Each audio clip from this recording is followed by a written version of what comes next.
প্রিয় বন্ধুরা, আজকে এমন একটি জায়গায় দাঁড়িয়ে আছি, ইসলাম কাকে বলে আর বাংলাদেশ জামাত ইসলামের কর্মীদের কতটা মহৎ কাজ করে থাকে, কতটা ভালো কাজ করে থাকে, এরকম একজন ব্যক্তির সাথে আজকে আমি আপনাদের পরিচয় করে দেব এবং বাংলাদেশের প্রত্যেকটা কর্মীর মধ্যে যে আদর্শ রয়েছে, যে গুণাগুণগুলো রয়েছে, আমি অনেকাংশ আজকে তুলে ধরবো। বিসমিল্লাহির রহমানির রহিম। দোয়া করি তোমার কাছে মোবাইলটা থাক, ইনশাআল্লাহ চালাও। ইনশাআল্লাহ তোমার নামাজের সময় দেখার জন্য কাজে লাগবে, যোগাযোগের জন্য কাজে লাগবে, তুমি তোমার প্রয়োজনে ব্যবহার করবে। আপনি এই যে আজকে যে মহৎ কাজটা করলেন, যেটা ছিল স্মরণীয় হয়ে থাকবে আমাদের মনের মাঝে, তা আমরা দোয়া করি আপনি এই যে আজকে এই ছেলেটার যেভাবে সহযোগিতা করলেন, আমি জানি অনেকগুলো জায়গাতে আপনার অবদান রয়েছে এরকম সার্বিক সহযোগিতা করার, প্রত্যেকটা জায়গায় এরকম করবেন। তা আজকে এই যে মোবাইলটা পেয়ে আপনার কাছে কতটা ভালো লাগছে? আমার খুব খুশি লাগছে, আলহামদুলিল্লাহ। আমি আজকে মোবাইল ছাড়া অনেক কিছুই চলতেছি, ভাইয়ের কাছে বলার পর ভাই আমার মোবাইলে আমি দোয়া করি যেন সামনে পথে ভালোভাবে চলে যায়।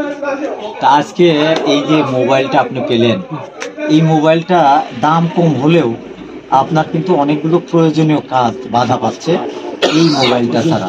আপনি অনেক সময় নামাজ পড়তে যাচ্ছেন, কখন আজান হবে, হয়তো আপনি রাস্তায় চলার পথে আছেন।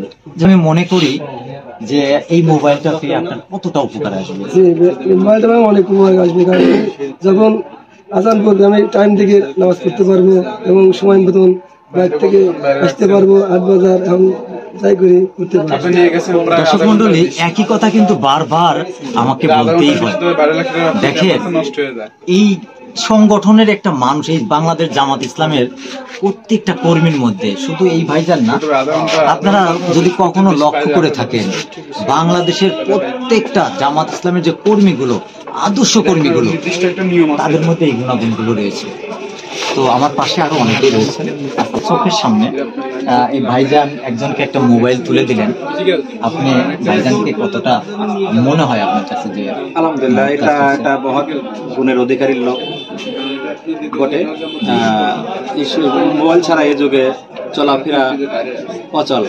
সবাই দোয়া করি ভাইজান দীর্ঘায়ু হোক এবং সে আরো ভালো কিছু করুক এই সমাজে। মোবাইলটা তুলে দেওয়া হলো, এই আলহামদুলিল্লাহ। এটা যে ভাই যে মোবাইলটা দিল, ভাই নামাজ পড়ে, সে অনেক সময় টাইম দেখতে পারে না, মোবাইলটা হারা যাওয়াতে ওনার একটু মানে টাইম দেখতে প্রবলেম হয়, নামাজ ধরতে তো ভাই অনেক মহৎ কাজ করছে। আমার একটা মোবাইল এরকম হয়েছিল, অনেক সময় আমি টাইম দেখতে পারি, পরে ভাই এটা সার্ভিসিং করে দিলেন। তো অল্প টাকা হলে আপনার মোবাইলটাও সে ঠিক করে দিচ্ছে। জি জি জি জি।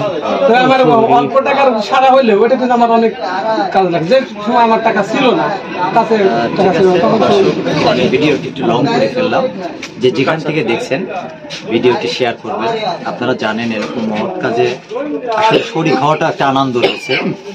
আমি শুরু থেকে কিন্তু বলেছি, বাংলাদেশের প্রত্যেকটা জামাত ইসলামের যে কর্মীগুলো, আমি চলার পথে, আমি যদিও আর একটা দলের সাথে সম্পৃক্ত ছিলাম, আমি ইসলামী একটা দল, এই দলের মধ্যে কখনো এসে দেখিনি কতটা মজা রয়েছে এখানে। দর্শক, আপনি আপনার বিবেককে একবার প্রশ্ন করবেন তো, আপনি যে ভুল রাস্তায় চলছেন, ভুল পথে চলছেন, বিদায় তো নিতে হবে, তাই না? বিদায় নেওয়ার আগে বিবেককে একবার প্রশ্ন করবেন, কোথায় যাচ্ছেন, কোথায় দাঁড়িয়ে আছেন, সমাজটাকে কোথায় নিচ্ছেন, পরিবারটাকে ধ্বংসের দিকে নিচ্ছেন নাকি ভালো জায়গায় নিচ্ছেন? আজকের ভিডিওটি এ পর্যন্তই। সবাই ভিডিওটি যদি ভালো লাগে আপনার আশেপাশে নিকটস্থ মানুষের কাছে শেয়ার করবেন। ধন্যবাদ সবাই।